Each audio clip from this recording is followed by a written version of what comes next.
Royal Air Force machines flew over northern and western Germany last night and dropped more than 6 million leaflets addressed to the German people.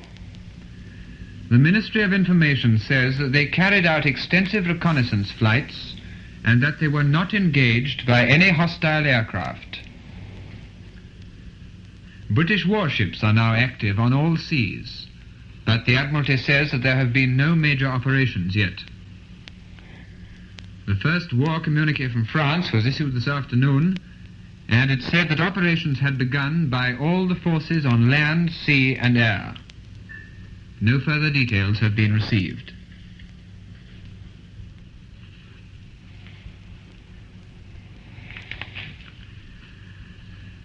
It is not yet known how many lives were lost when the British liner Athenia was torpedoed today without warning in the Atlantic.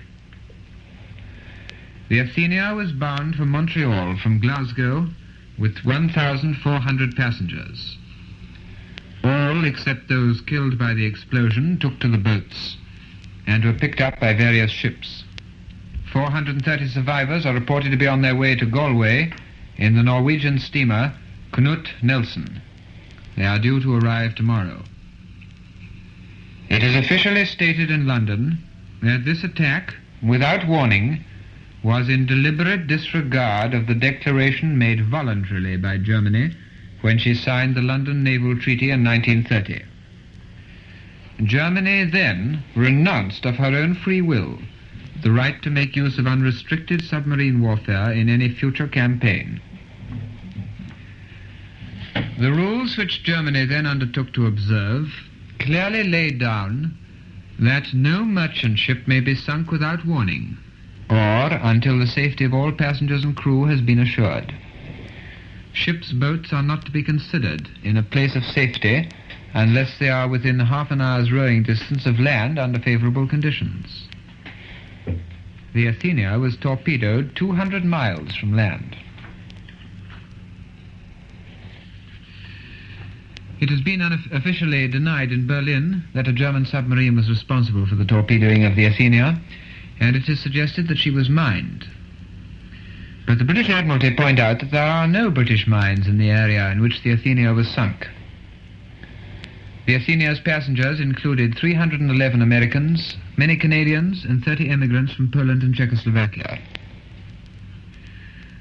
The news of her sinking has made a deep impression in the United States, where the White House was immediately informed. President Roosevelt's secretary, Mr. Stephen Early, has emphasized that the Athenia was outward bound, taking Americans and Canadians away from the war zone. Mr. Early pointed out that this showed there was no possibility that the ship was carrying any munitions or war materials. A statement on the sinking of the Athenia was made in the House of Commons this afternoon by Mr. Winston Churchill, who was warmly cheered on his reappearance in the House as First Lord of the Admiralty. After reporting the facts we have given, Mr. Churchill said, "It is certain the Athenia was torpedoed without the slightest warning, in circumstances which the whole of the nations of the world, at the end of the last war, including Germany, stigmatized as inhumane." The First Lord stated that the Athenia was in no way equipped as an auxiliary cruiser. He also assured the House that the convoy system was being brought into operation with the utmost speed. On one route, it had started immediately after the declaration of war.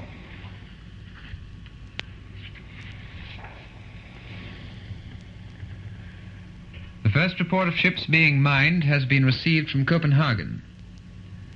The Greek merchantman, Kosti, on her way to Antwerp from Leningrad, has been sunk. There are no casualties. The other presumed victim of a mine is an unknown Danish cutter which was blown up some distance west of the VYL Veal lightship.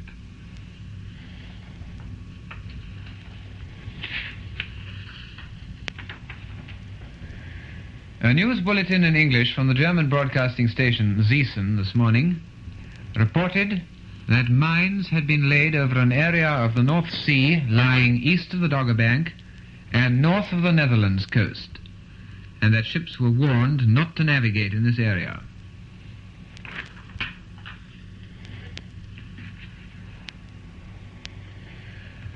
An official communique was issued in Rome tonight about Signor Mussolini's effort to arrange a 5-power conference at the end of last week.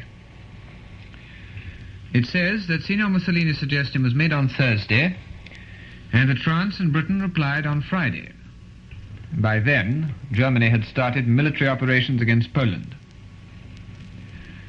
Early on Saturday morning, Signor Mussolini informed Herr Hitler that there was still a possibility of calling a conference, preceded by an armistice.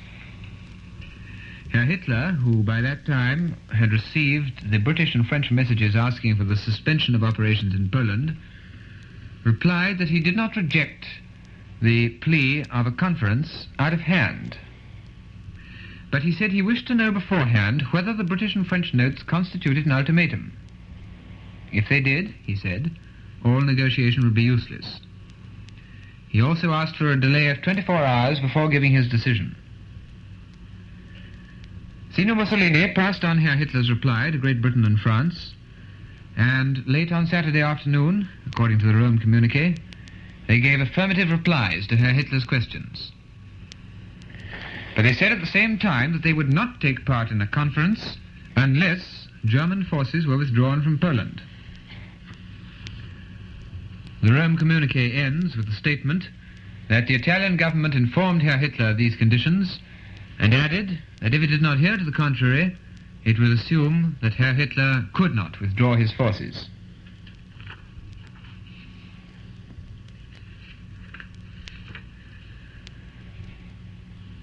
His Majesty the King today sent a telegram to the President of the French Republic in which he said, "At this moment, in the destiny of our two peoples, when they are once more standing shoulder to shoulder to help the victim of a shameless aggression, I greet you, Mr. President, and in your name, the whole French nation.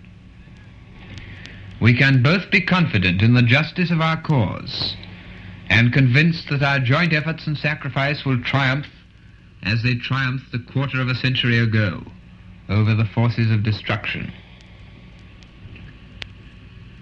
His Majesty the King and the President of the Polish Republic have today exchanged a telegram.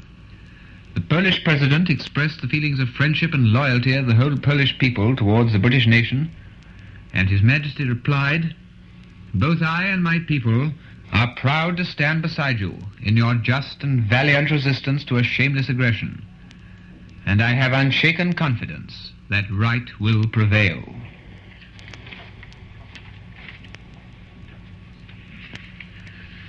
Here is the latest news of the fighting in Poland. An official communique issued in Warsaw today reports a number of successful counterattacks by the Poles against the Germans. The communique states that the positions were unchanged after heavy fighting on the East Prussian frontier, and that the small Polish garrison at Westerplatte in the Danzig area is still holding out. It is also officially claimed in Warsaw that during severe fighting, Polish airmen attacked a large enemy land force and broke up 2 columns of tanks. War communiques announced on the German wireless claim that in the northern sector, Pomeranian units have reached the Vistula, and that Polish forces in the north of Pomorze have been cut off. German advances in the Silesian or southern sector are also claimed, one of them south of the industrial area near Krakow. Earlier this morning, the German wireless announced the capture of the Silesian town of Tarnowitz. It is also claimed that 2 Polish submarines and 1 destroyer have been sunk. The Polish government have issued a proclamation urging all former citizens of Czechoslovakia to take up arms against their hereditary enemy, Germany. The proclamation urges Czechoslovaks still under the domination of the swastika to sabotage the German war machine. A Czech legion numbering 25,000 men is being formed in Poland by General Trchala. It is reported that the first Czechoslovak units are already under fire.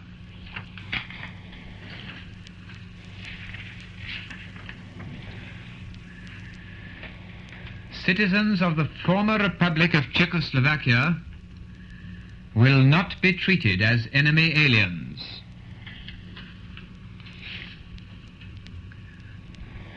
A decree issued today by Field Marshal Goering prescribes heavy prison sentences for persons found guilty of sabotage of goods or equipment of national necessity.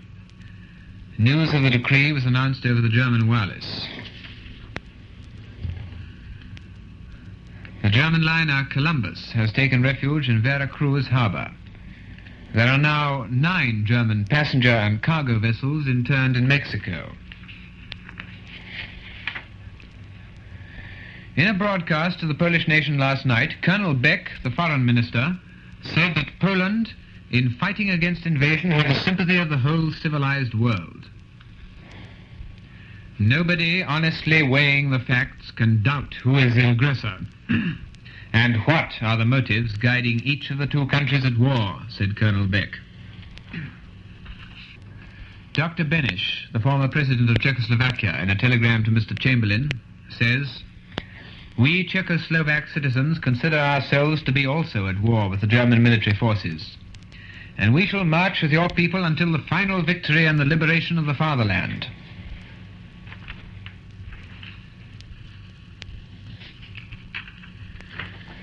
King Leopold of the Belgians, who has assumed command of the Belgian army, broadcast at 8:30 tonight, and a report of his words will be given in our later bulletins.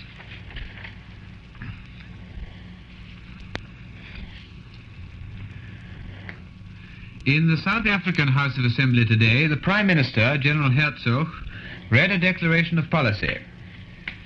It was that South Africa's relations with the various belligerent countries in the present European conflict should persist unchanged. Existing obligations should continue unimpaired. For instance, the British naval base at Simonstown should remain. General Hertzog went on to say that a difference had arisen in the Cabinet on the question of this policy. General Smuts moved an amendment calling for a severance of relations with Germany and continued cooperation with the British government. General Smuts said that if they followed the course proposed by the Prime Minister, they would in the end still be forced to take sides one way or another. If they parted from the Empire on this, when the day of trouble came, when the German demand for the return of Southwest Africa was made at the point of the bayonet, they would stand alone. In the South African House of Assembly today, the Senate bill passed all its stages. The bill enables a new Senate to be constituted while the old one still exists. And a careful study has been made to see how far the government can operate without amending the Neutrality Act. In the United States last night, President Roosevelt broadcast a declaration that the United States will be neutral, but that in the world of today no country could remain unaffected by war. Even a neutral had the right to take account of facts. Even a neutral could not be asked to close his mind or his conscience. Here is a message that's just come in. An official war communique issued in Paris tonight says, "Contacts have been progressively made on the front. The French naval forces have taken up positions assigned to them. Aerial forces are proceeding with the necessary reconnaissance."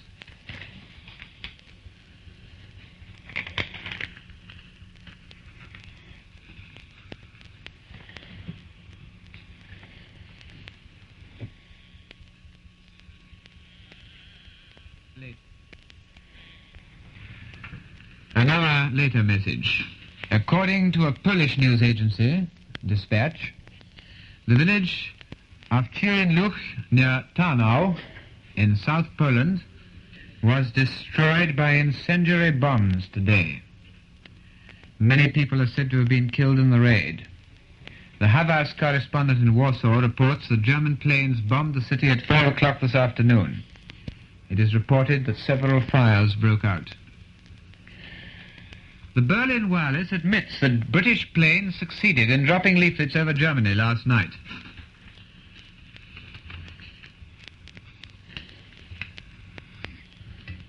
Although confirmation has not yet been received in London, it is reported from Tokyo that the Japanese government has declared its intention to remain neutral in the present conflict. Pan American Airways have cancelled flights to Marseilles and Southampton. The service to Foynes and Lisbon will be continued. Sir Thomas Inskip, the new Lord Chancellor, has had to cancel his intended visit this month to Newfoundland. Before the recent government changes, Sir Thomas was Secretary of State for the Dominions. Here at home, the National Registration Bill, which passed its second reading in the House of Commons today, provides for the issue of an identity card to every person in the United Kingdom with the exception of the armed forces.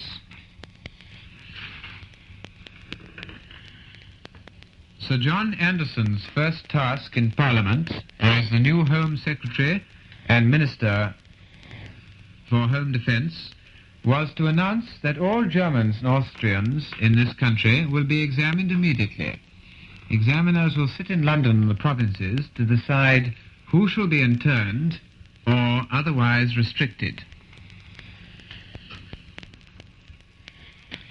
He said that all aliens who might be hostile to this country must be rendered harmless, and he revealed that a number of aliens whose activities were suspicious are already detained. All enemy aliens over 16 and British-born women who became German or Austrian by marriage must now report to the police. Citizens of the former Czechoslovak Republic will not be treated as enemy aliens. The German charge d'affaires in London left Gravesend tonight for Rotterdam with other members of the embassy staff. They were among a party of 120 Germans leaving this country. The British and French ambassadors to Germany, Sir Neville Henderson and Monsieur Coulondre, left Berlin at 9 o'clock this morning for Holland. According to the Berlin news agency, the German authorities had refused to allow them to travel by way of Belgium. A special train carrying the staff of the German embassy away from Paris is reported to be standing at the last French station before the Belgian frontier, waiting there until Monsieur Coulondre has left Germany. The former Polish ambassador in Berlin, with members of his staff, reached Copenhagen today. It is reported from there that the whole party had to wait in the train on German territory for 2 days because 2 members of the staff had been detained at the frontier. The evacuation from London of children, expectant mothers and blind people was completed tonight. Mr. Herbert Morrison, chairman of the LCC Emergency Committee, said today that between last Friday morning and midnight on Sunday, nearly 600,000 adults and children were moved out of London without a single casualty.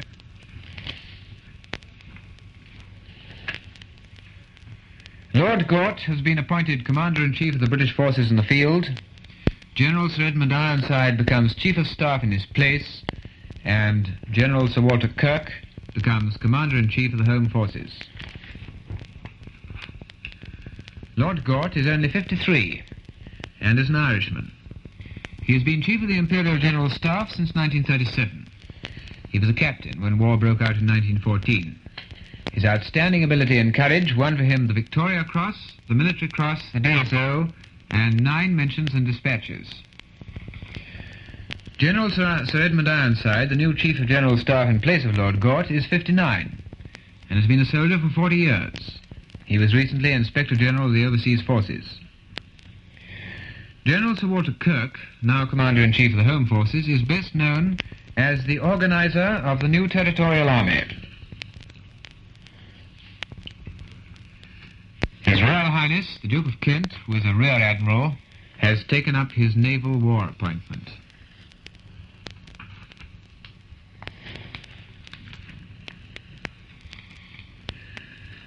The Committee of the London Stock Exchange has decided that the House will remain closed until further notice. The settlement of accounts has been postponed. Pending the reopening of the House, minimum prices for certain securities have been fixed. All bargains must be for cash and may not be continued from day to day or otherwise.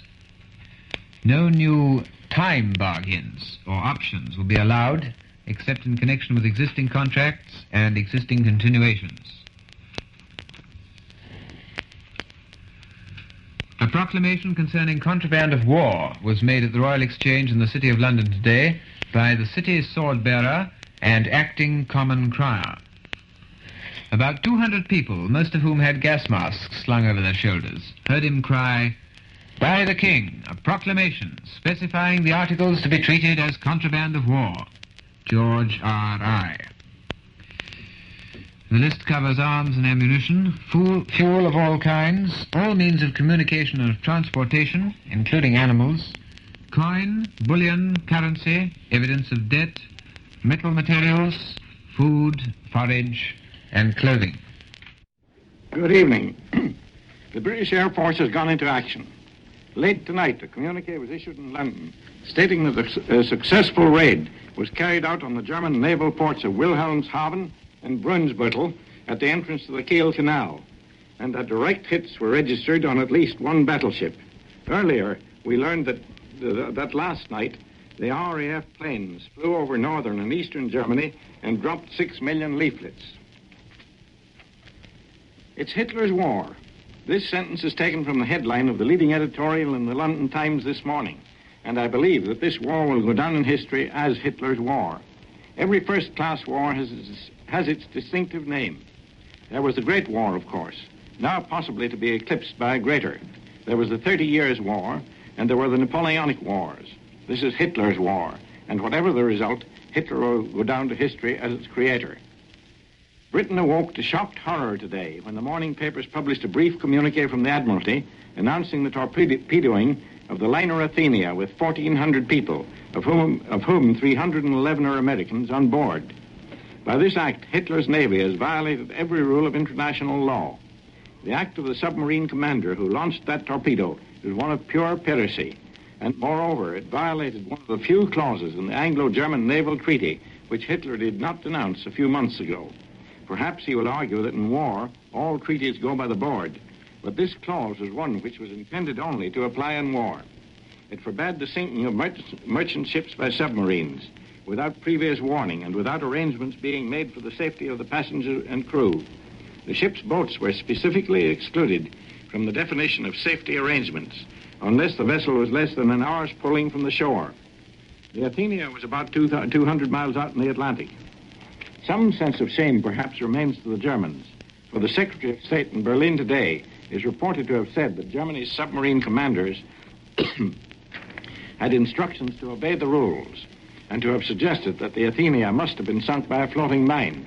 Maybe, but mines are not generally found that far out, and the Admiralty announces that no British mines have been laid in these waters. We shall have to await the arrival in Era of the survivors and of the captain of the Athenia before we know exactly what happened. But in his wireless messages for help, the captain definitely said that he had been torpedoed. It's worth noting that Lord Moham, the famous Lord Chancellor, stated in the House of Lords this afternoon that 75% of the Athenia's 1,400 passengers were women and children. Now, I don't want to revive the baby-killing talk of the last war. I suppose in modern warfare, civilians sometimes must be killed, but humane nations and humane commanders try to avoid it and generally succeed. The Germans have not and don't. Europe thought that they'd been taught at least better manners, if not more humanity, by their defeat in 1918, but apparently it was mistaken. Another sentence much on men's lips today was Hitler's beginning where the Kaiser left off. That is true. It took Imperial Germany nearly a year to get round to the U-boat campaign, and then she was ashamed of it and justified it as a stern necessity. Today, the opening of a fresh U-boat campaign is one of her first acts of war. The first task which fell to Winston Churchill in his new job as First Lord of the Admiralty, or rather in the old Great War job to which he's returned, was to announce the Athenia crime to the House of Commons. He said that the Admiralty's reports indicated that there was absolutely no warning and that the attack was in direct contravention of all international law and of the rules to which Germany had given her perfectly free assent. He told how 4 destroyers had been dispatched to the scene immediately on receipt of the Athenia's SOS, and he promised that a complete convoy system for merchant vessels would be instituted without an instant's delay. In the Lords, both Lords Moham and Strabolgi, the latter, a former naval officer, denounced the act as piracy.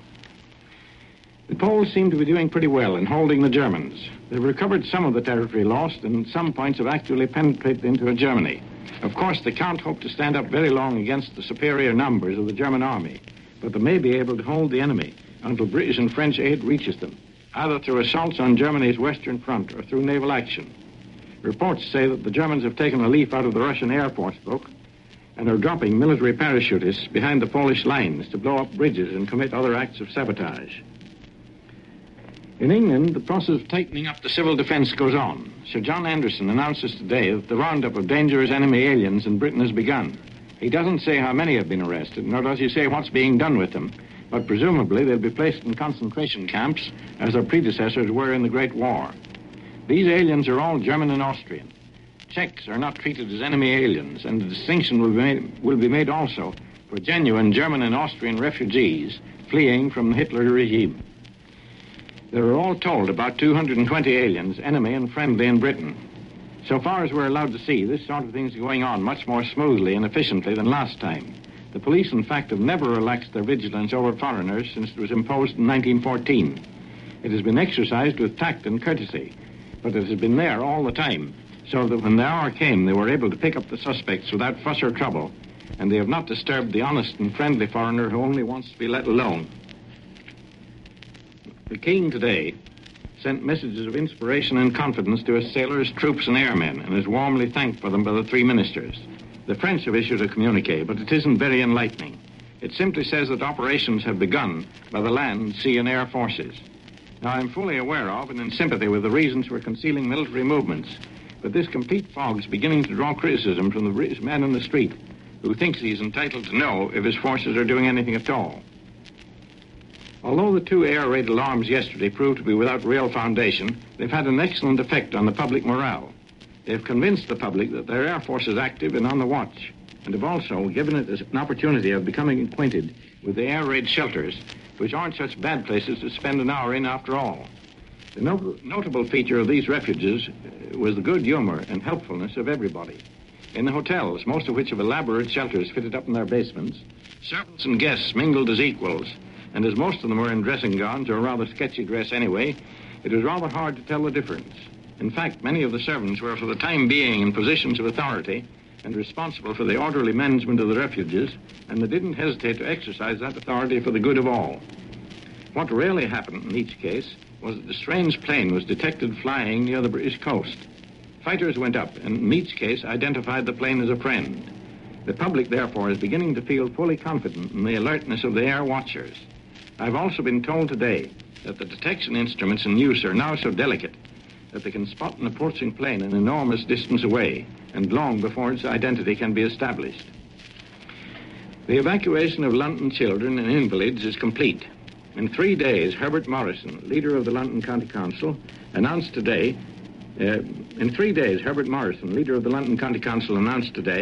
600,000 persons were moved out of London, including 5,000 hospital patients, and there was not a single casualty. No such shift of population in such a short time is on record. The children are now established in country homes of all classes, from cottages to mansions. One lot of 11 children have 10 servants to wait on them in a mansion. Others are doubling up in cottage bedrooms and helping their hosts to do the work. In London today, it looked like a real bank holiday. The banks were closed as announced, and some general business houses also put up their shutters for the day, and they were wise. There was hardly any shopping done in London. This morning I walked along Oxford Street, London's chief shopping centre, and it was almost deserted. I went into a couple of the biggest stores and hardly saw half a dozen customers in each. There was absolutely no business doing, and the stores would have been better closed. And there wasn't much to sell if there had been customers. Stocks in many lines have been depleted, and it's been difficult, owing to the country's concentration on war preparation, to get fresh supplies. One interesting shortage is that of portable radio sets. There's been a rush on them by people who have had to leave their homes temporarily, and today in London there's hardly one to be had for love or money.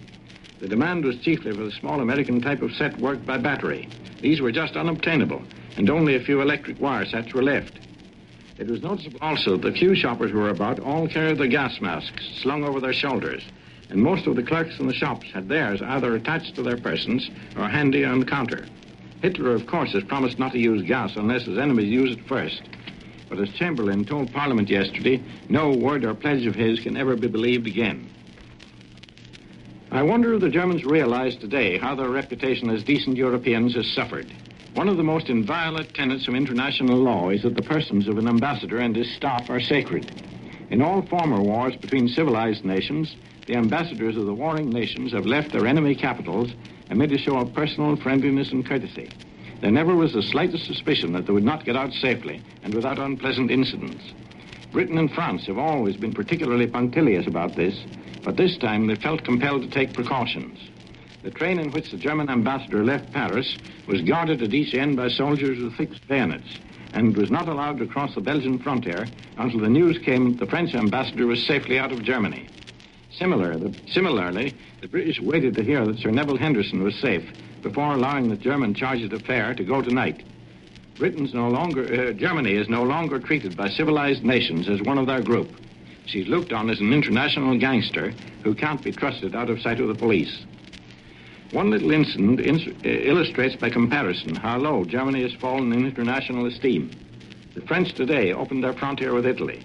Mussolini has promised to be neutral, and he's regarded as a man of his word. So much so that France takes a chance of allowing free traffic between herself and Italy, confident that her trust will not be abused. None of Germany's neighbors would do that today on the strength of Hitler's promises. Athenia, which was sunk this morning by a German submarine, was torpedoed without warning at least 200 miles from land. All the passengers and crew, except those killed by the explosion, took to the boats and were picked up by various ships.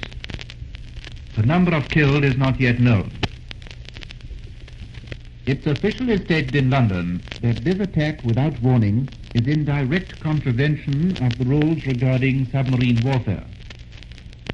These rules, to which Germany has agreed to adhere, lay down clearly that no merchant ship may be sunk without warning, and that in any case no merchant ship is to be sunk until the safety of all passengers and crew has been assured. The rules further state that ships' boats are not to be considered in a place of safety unless they are within half an hour's rowing distance of land under favorable conditions. The Athenia, outward bound for Canada with 1,400 passengers, reported to the Admiralty at 4 o'clock this morning that she had been torpedoed and was sinking.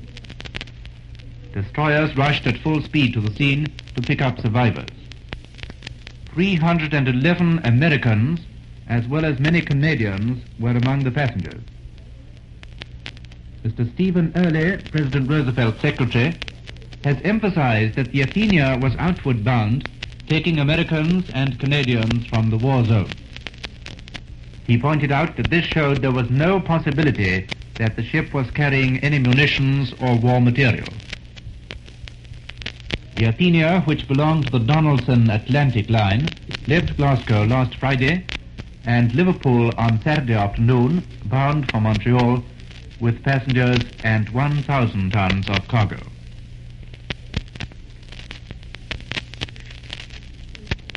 Canada, Australia, and New Zealand have made it still clearer that they stand with Great Britain. And Australia and New Zealand have already announced that they, like this country, are at war. The Australian Prime Minister, Mr. Menzies, has sent the following cable to Mr. Chamberlain. Your broadcast has moved Australia deeply. We have proclaimed a state of war. I have broadcast on behalf of the government that we stand with Britain.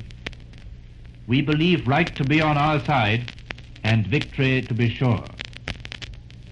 Mr. Menzies said that Australia was at war in a broadcast to the Commonwealth last night. Today, the Defence Minister, Brigadier G.A. Street, announced that no immediate call will be made for volunteers for active service. The Navy and Air Force have been mobilized, and the militiamen have been called up for home defense. Mr. John Curtin, the leader of the Labour Party, has informed Mr. Menzies that the Labour Party will cooperate in the defense of Australia and the maintenance of the British Commonwealth to the greatest possible degree. The New Zealand government have sent a telegram informing the British government of their support, and today the acting Prime Minister of New Zealand, Mr. Fraser, broadcast to the Dominion. He said that Germany's action left the British Commonwealth with no alternative but war, and he paid tribute to the peace efforts of the British government. Mr. Fraser declared that the people of New Zealand would throw themselves determinedly into any and every effort that might be required of them. Control has been established over New Zealand's factory production, oil, fuel, foodstuffs, electricity, mining, timber production, medical, dental, and surgical supplies. In Canada, more than 100,000 men are already under arms, and volunteers are thronging military depots to offer their services. There were scenes reminiscent of 1914 in Ottawa last night, as thousands of people eagerly read the latest bulletins and sang patriotic songs.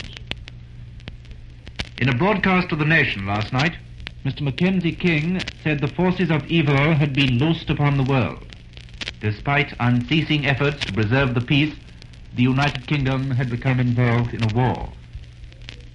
Canada, as a free nation of the British Commonwealth, would bring her effort into the war voluntarily. The Prime Minister announced that all the necessary measures for the defence of Canada and for cooperation with the United Kingdom would be placed before the Dominion Parliament next Thursday.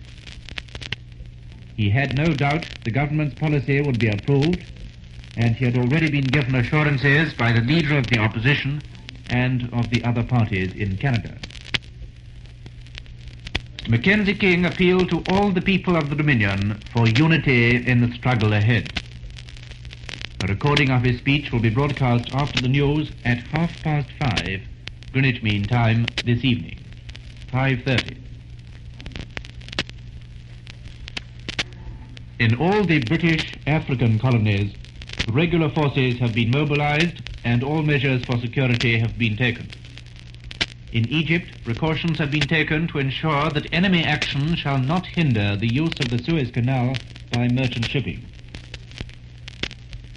The Egyptian Prime Minister has announced a cessation of relations with Germany. The German legation in Cairo have been handed their passports. In the United States last night, President Roosevelt broadcast a declaration that the United States will be neutral, but that in the world of today, no country could remain unaffected by war.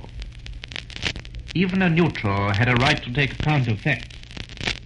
Even a neutral could not be asked to close his mind or his conscience. The President announced that a proclamation of neutrality had been prepared.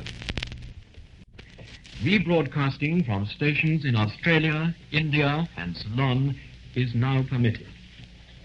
They are also available for republication in Latin American countries only, and for public audition on board all ships at sea. Now here is the news. The first grave news of the war was received here in London just under 1 hour ago.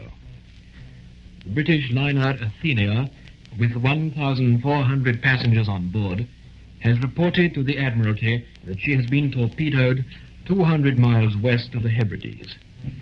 No further details have yet been issued. The Athenia is a vessel of over 13,000 tons and belongs to the Donaldson Atlantic Line of Glasgow.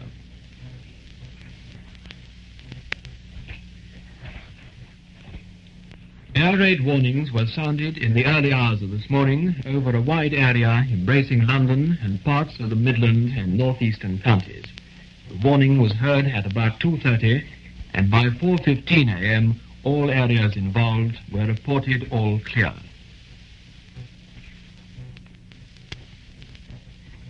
Since Britain and France declared war on Germany yesterday morning, there have been 3 major developments. 1, the setting up of a war cabinet in this country. 2, the appointment of 3 British Army chiefs. And 3, announcements that Australia and New Zealand have ranged themselves alongside the mother country. The war cabinet consists of 9 members, with Mr. Chamberlain as Prime Minister, and it includes Mr. Winston Churchill, who is First Lord of the Admiralty, and Lord Hankey, who becomes a Minister without portfolio. There are a number of other new ministers, not in the War Cabinet, including Mr. Anthony Eden, who becomes Dominion Secretary. Both His Majesty the King and Mr. Chamberlain broadcast to the people of the Empire yesterday. The King spoke last evening, and here is a recording of his words. This grave hour, and perhaps the most fateful in our history, I send to every household of my people, both at home and overseas, this message. It's spoken with the same depth of feeling for each one of you as if I were able to cross your threshold and speak to you myself.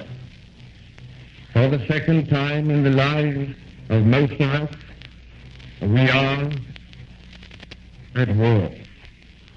Over and over again, we have tried to find a peaceful way out of the differences between ourselves and those who are now our enemies.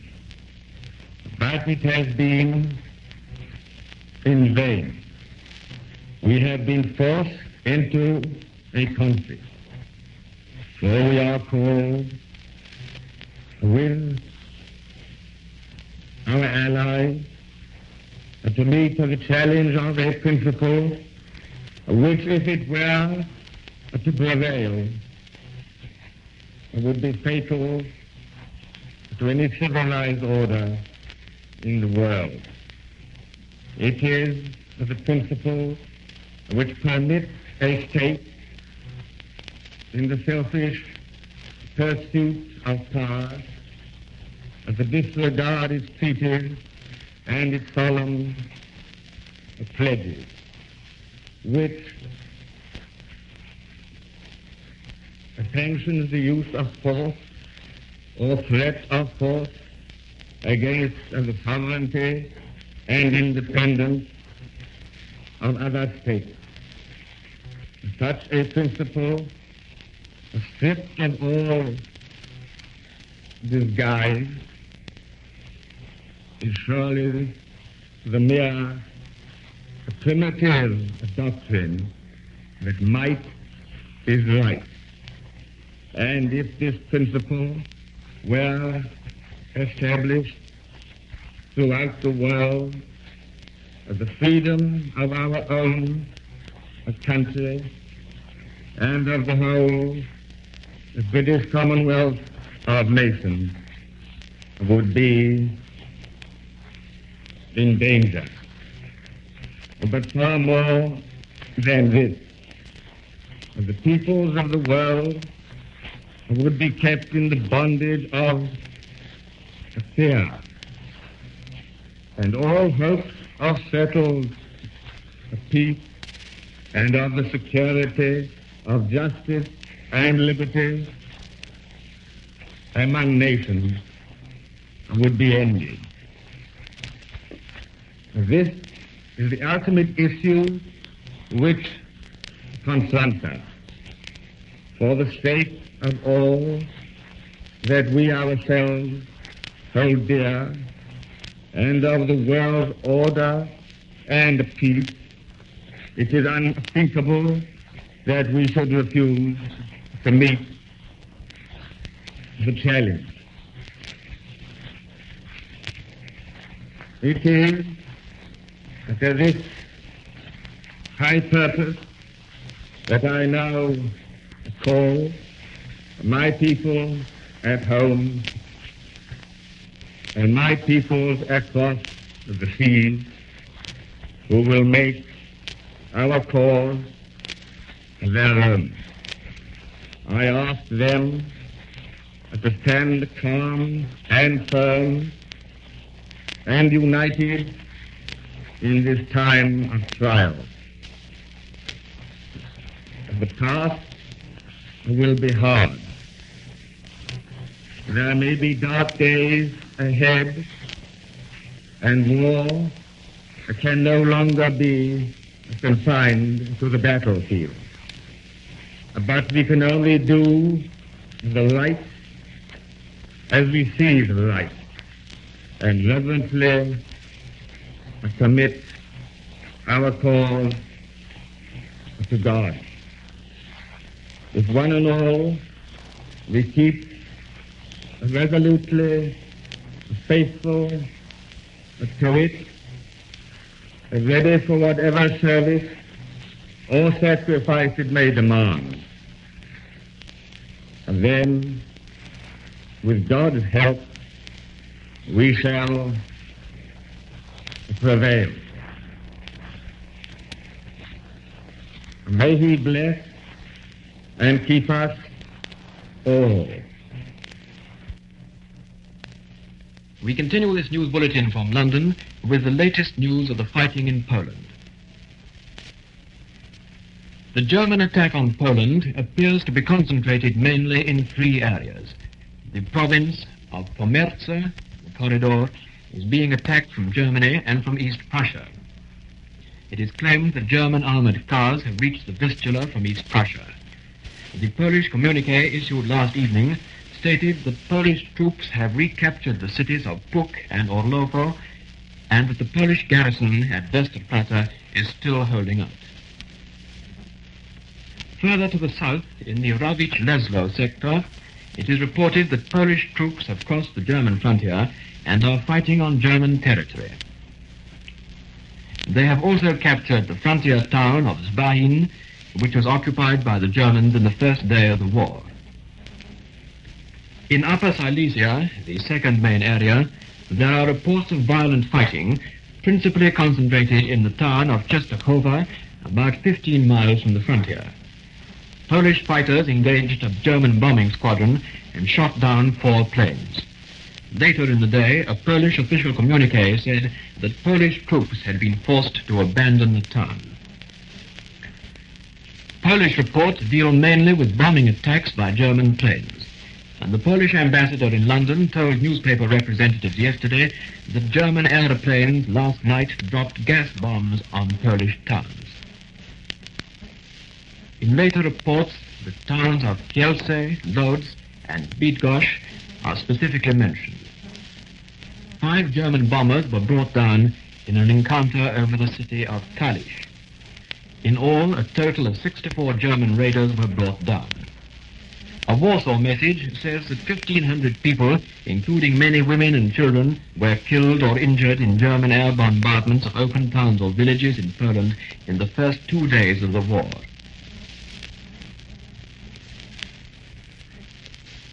In Warsaw yesterday, thousands of Poles gathered before the British Embassy to demonstrate their enthusiasm for the Anglo-Polish War Alliance. The Polish Foreign Minister, Colonel Beck, appeared on the balcony with Sir Howard Kennard, the British ambassador, and the crowd cheered warmly when they shook hands. Colonel Beck, addressing the crowd, said, "Citizens, in a moment of such historic importance, we feel deeply the brotherhood between us and the British nation. We shall fight until the victory is ours. Long live the King of England." The British ambassador then addressed the crowd with these words: "Shoulder to shoulder, Poland and Britain will stand against aggression and injustice. Long live Poland. Long live the heroic Polish and British armies."